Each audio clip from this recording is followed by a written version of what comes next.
The deadly new coronavirus has spread to 28 countries now. And the latest coming in is that Iran has evacuated 56 of its own citizens. 59 Iraqis, 24 Syrians and 1 Lebanese have been evacuated from Wuhan, as well the epicenter of the deadly virus. Uzbekistan has also evacuated 84 people from China's Wuhan city. 10 people on a Japanese cruise ship have tested positive for the new coronavirus, while all 3,700 crew and passengers will be quarantined on board. The 10 people came in contact with an infected 80-year-old man who got off the ship in Hong Kong. This brings the infected cases in Japan to 33.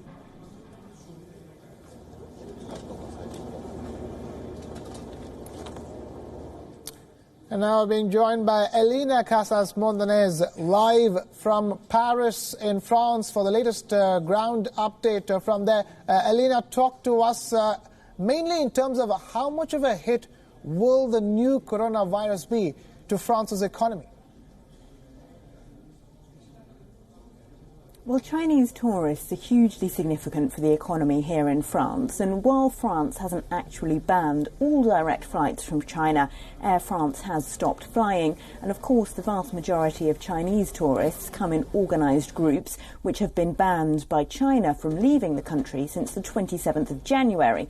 Now, in terms of numbers, Chinese tourists are the biggest group of non-Europeans travelling to France. 2.2 million of them visited here in 2019, and they spend, on average, 3 times as much as the average foreign tourist, a total of about $1.4 billion last year.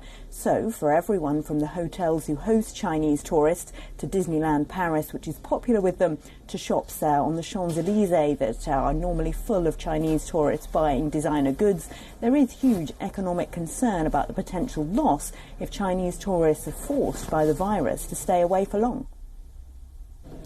Right, and also that would mean not just France, the whole European Union as such, whose trade and economy will be taking a hit.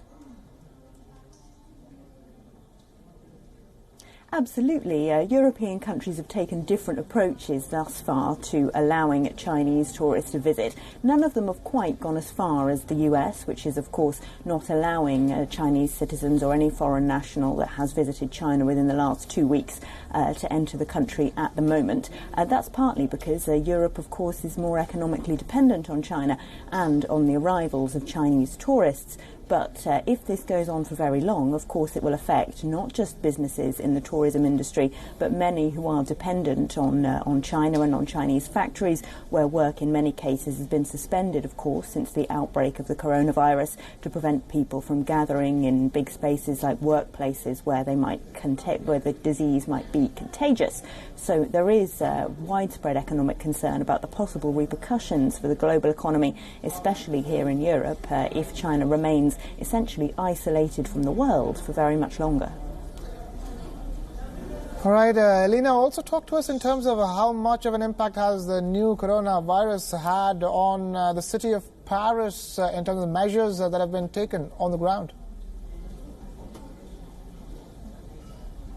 So the number of cases here in Europe remains relatively small. Here in France we have only 6. 5 of them are people who had come back from the Wuhan region, and one is a French doctor who'd caught the disease from a patient who'd come from Wuhan. They're all in isolation in French hospitals, and apart from one Chinese man who's in his 80s, doctors say the rest of them are doing relatively well. So I wouldn't say that there is too much widespread concern about this here in France. Air France, as I was saying, has suspended flights, but the French government hasn't gone as far, for example, as the UK, which yesterday advised all of its citizens to leave China. The French government hasn't gone that far yet. They are advising people to cancel upcoming travel, which isn't quite the same thing, of course.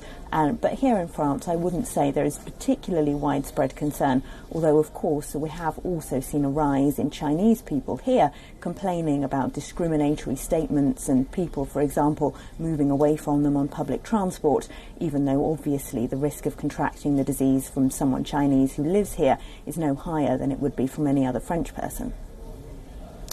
Elena Casas Montanez joining us with that live update straight from the capital of France, Paris. Thank you, Elena, for being with us here on the broadcast on WION World as well.